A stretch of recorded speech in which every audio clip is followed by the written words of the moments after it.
Introduce Marvin.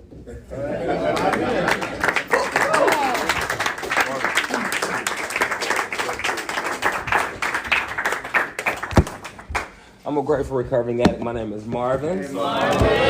And I can truly say that y'all are my people. And the reason I say that is because, I was told early on to chase my recovery the same way I chased my addiction. And I remember I had an accident in the rain one night. They called it 1,000-year rain, from South Carolina, whatever. And it was a pretty bad wreck. And I just could not sit my little hot ass down. I just had to go get one more.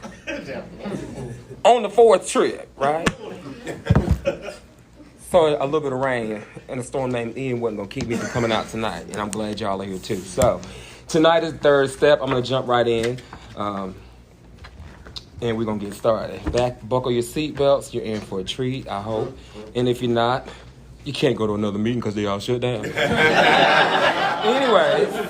Anyways. We're on step 3 tonight. Step 3, I want to read a couple of things because I absolutely love literature. Literature is what keeps me going. It keeps me grounded. It informs me. And I don't want the predecessors to have wasted their time, so I utilize it, right? So step 3, we made a decision to turn our will and our lives over to the care of God as we understood him. As addicts, we turned our will and our lives over many times to a destructive power. Our will and our lives were controlled by drugs. We were trapped by our need for instant gratification that drugs gave us. During that time, our total being, body, mind, and spirit was dominated by drugs. For a time, it was pleasurable. Then the euphoria began to wear off, and we saw the ugly side of addiction. We found that the higher our drugs took us, the lower they brought us. We faced 2 choices. Either we suffered the pain of withdrawal or we took more drugs.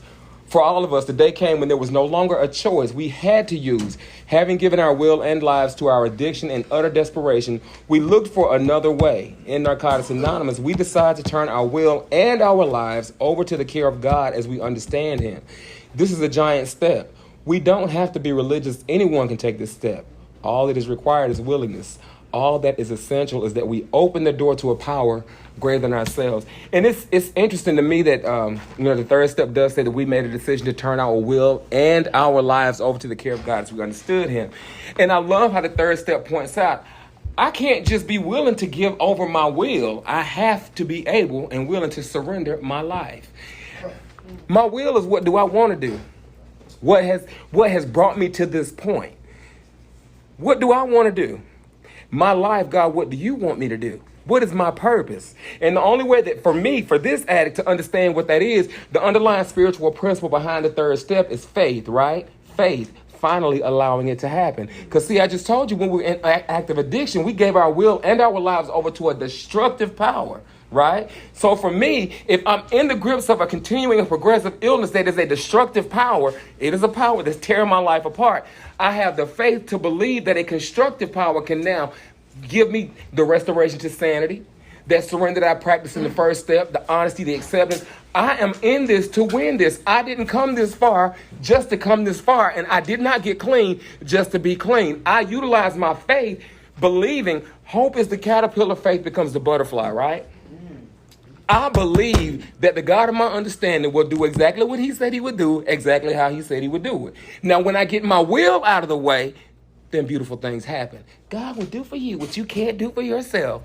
I don't believe in God, but God, take my will in my life. Guide me in my recovery. Show me how to live. He can't show you if you don't let him. He can't show me if I don't let him. And the only way that I get to that place where I'm out of my will and I'm over into the purpose of my life as God designed it is for me to cultivate that relationship. How do I do that? Number one, this is a spiritual, not religious program. Whether you believe in God or not, he believes in you. I always say that, and it's not going to change. If you don't believe, group of drug addicts, good orderly direction, growth or death. We all believe, but what do we believe in? I had no problem believing in a destructive power, and I saw the evidence of what that destructive power was doing in my life. all of a sudden I decide to get clean, and I forget that there really is something greater than me that is constructive. If I was torn down, I allow the faith that I've developed in this third step to allow me to understand that I can be built back up. But the thing is, do I want to be built up? Am I looking for answers, or am I looking for attention? That's what I ask myself. I don't know about you. So I'm going to keep the light on me, because, I love being in the spotlight. But I'm going to keep the light on me. I'm going to stay in the hot seat because, I'm not afraid. Because, I was that addict that when I did what I did, I knew 2 speeds. It was fast and faster, far and further. That was it, right?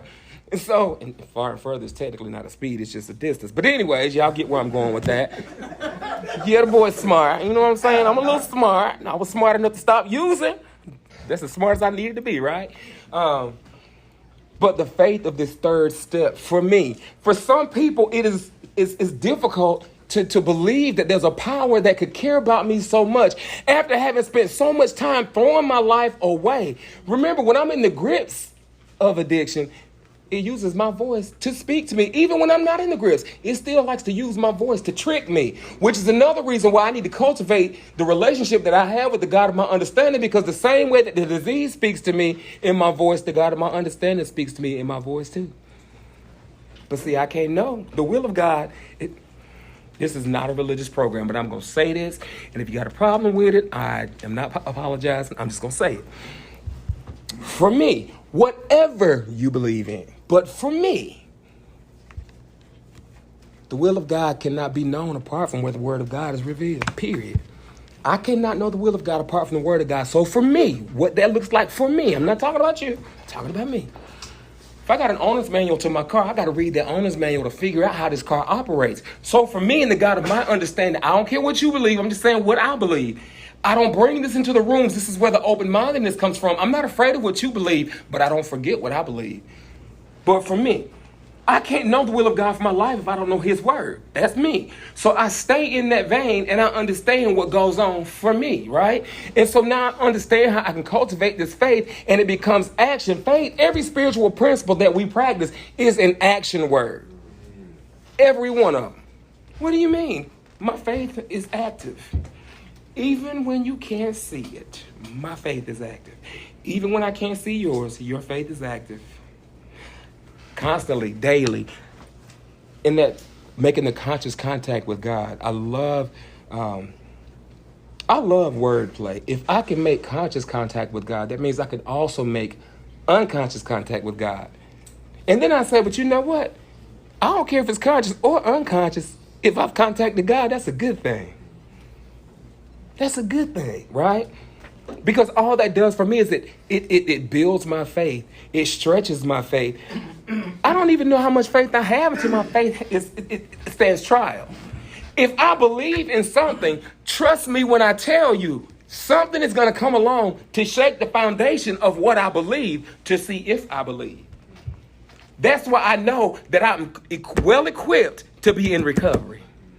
Because I've been tested, I've been tried. And because I have a program, I have spiritual principles, I have a God of my understanding, I don't worry about failing. I learned a long time ago, if I'm going to worry, I'm not going to pray. And if I'm going to pray, I'm not going to worry because God is who he is. And I can't change that.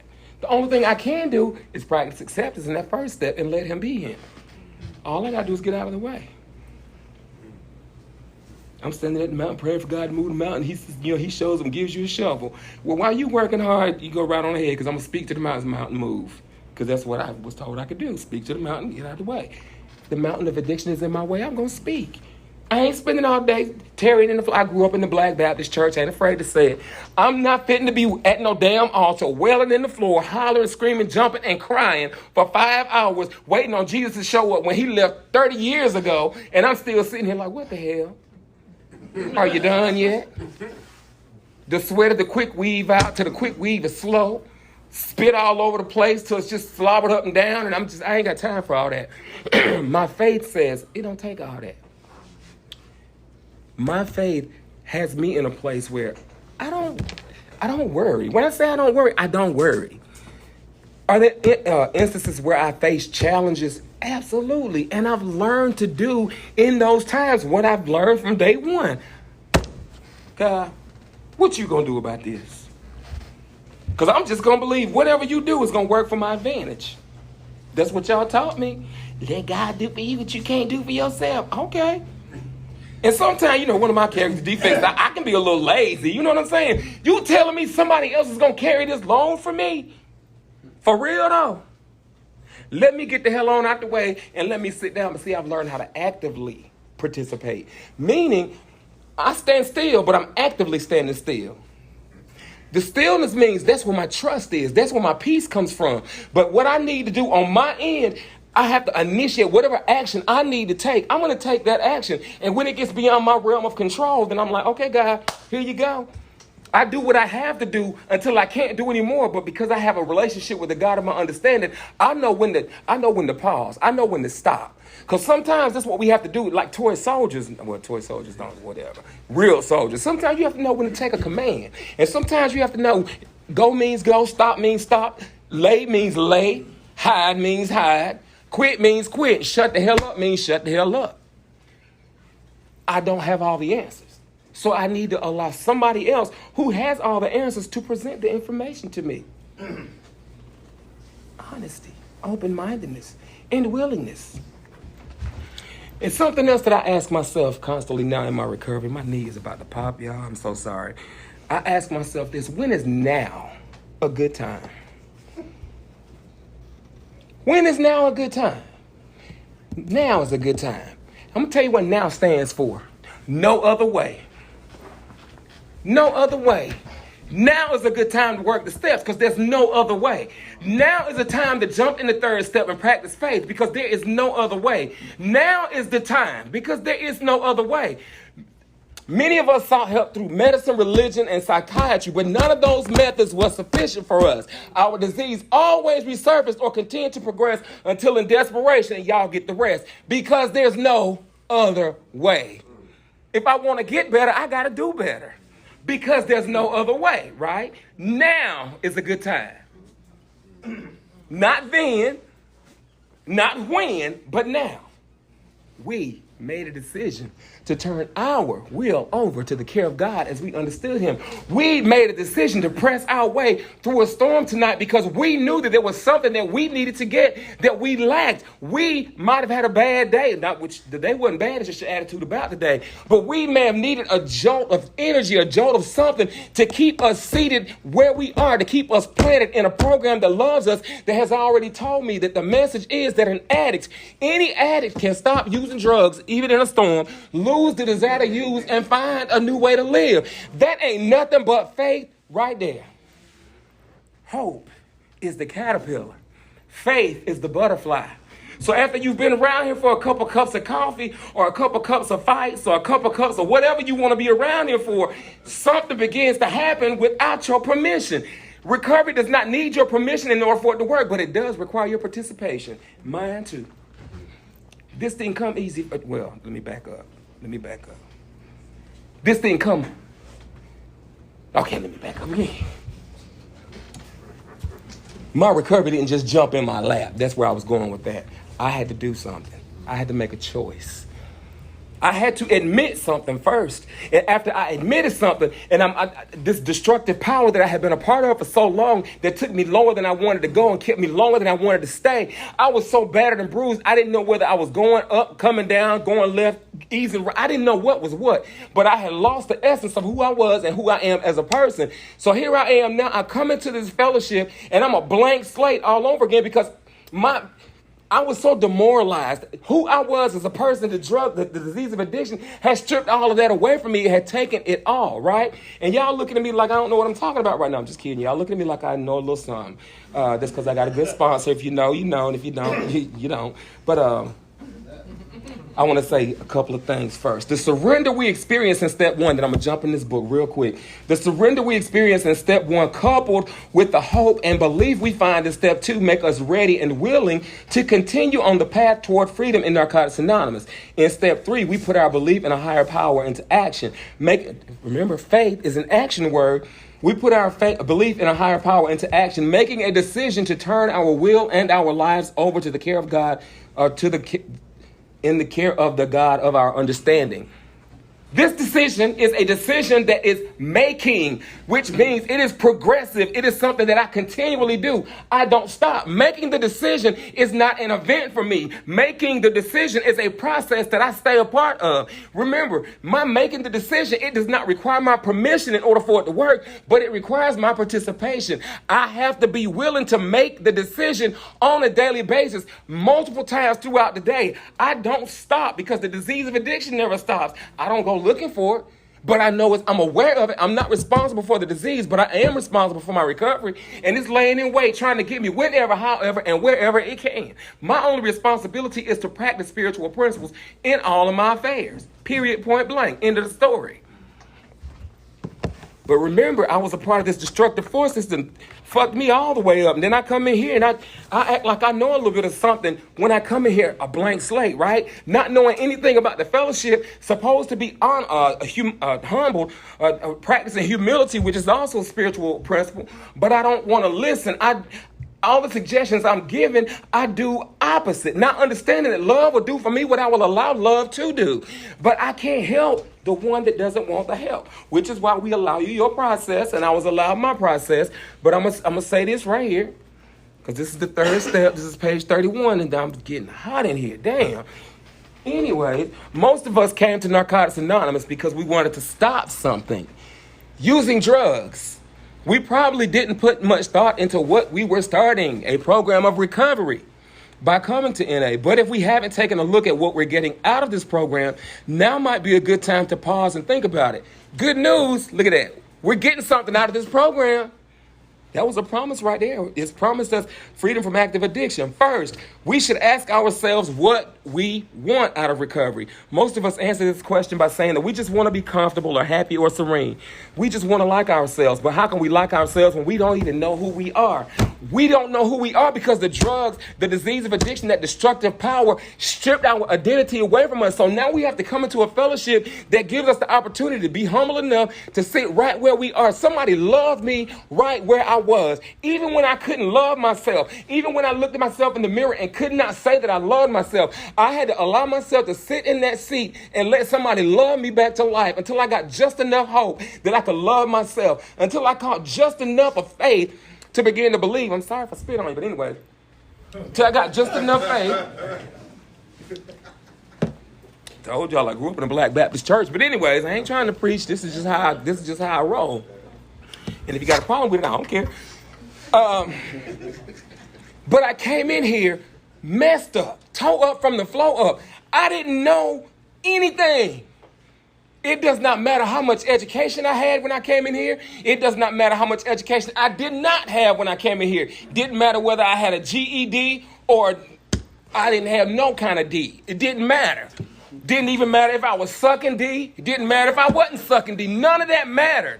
We don't care what you want. We don't care nothing about what you did, who you did it with, how many times you did it, how many keys you pushed. Don't nobody care. What do you want to do about your problem, and how can we help? I had to let somebody know what I wanted to do about my problem and how they could help. If you're asking me, how can I help you? Then my responsibility is to allow you the opportunity to help me. That is what the love of this program has taught me. So I learned to come in here, shut the hell up. Well, actually, no, I didn't learn to shut the hell up. I've been talking since I got here. And I dare any one of y'all to tell me to shut up. Because I don't raise hands, I still throw them. You know what I'm saying? No, I'm kidding. I love y'all. And if you don't love me back, that's okay too, because I still love me. But no, I had to come in here and I had to sit back and I had to learn. Granted, I watched. Because one of my character defects that I developed out of that survival mode, I ain't trust y'all. I came here with the mentality, if it looks like a duck and quack like a duck, bitch, I ain't about to have no fried chicken.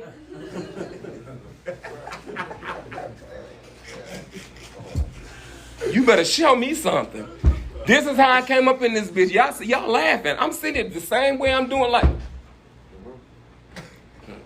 I'm smiling and I'm looking at you. I'm sizing you up. Because, see, I got to figure I'm sizing you up, because if I need to take you out, I stayed ready, so I never had to get ready. And that's how I came in here. I was cussing everybody out, didn't care about your feelings, because I was selfish, but I was hurt. And what I was really saying in my own selfish, self-willed way was, look, if you can help me, help me. But if you can't help me, don't fuck with me. Because back then, I really wasn't raising hands. I was throwing hands. I think about where I come from and the gratitude. I'm so grateful. This is proof that this fellowship works, that this program works. If an addict like me can come in here and sit down and allow the steps to transform my life from what it was into what it is, it works. If you work it. So work it. You're worth it. But newsflash, it works. If you don't work it, it just don't work for you.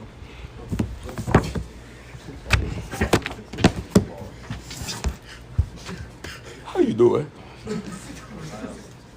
The decision we make in step 3 requires that we move away from our self-will. Self-will is composed of such characteristics as closed-mindedness, unwillingness, self-centeredness, and outright defiance. Our self-centered obsession and its accompanying insanity have made our lives unmanageable. Acting on our self-will has kept us trapped in a continuous cycle of fear and pain. We wore ourselves out in fruitless attempts to control everyone and everything. We couldn't just allow events to happen. We were always on the lookout for ways we could force things to go as we wanted. The only thing that I want to go the way that I want it to go is my recovery, in the sense that I want to recover. The only requirement of recovery is to recover. Relapse might be a part of your story. It doesn't have to be. But if it is a part of your story, we've learned how to practice some spiritual principles to get past the guilt, the shame, and the fear and all that stuff. But the only requirement of recovery is recovery. And by practicing the faith of the third step, when I'm willing to give over my self-will to the God of my understanding and my life and say, look, you take this and you do what you want to do with it. Because see, I don't know about y'all. I've said this before and I'm going to say it again because it's true. My prayer of desperation, my final prayer of desperation to God was, God, if you deliver me from this darkness, I promise I'll follow you. I didn't know what that looked like. But I had gotten to a point I didn't care what it looked like. It had to look better and be better than where I was. I had the caterpillar, hope. Today I have the butterfly, faith. The message is that any addict can stop using drugs, lose the desire to use it, find a new way to live. We've been promised freedom from active addiction, lost dreams awaken, and new possibilities arise. But before the lost dreams can awaken and new possibilities can arise, you have to awaken and you have to arise. I'm a grateful recovering addict, Marvin. Thanks for listening.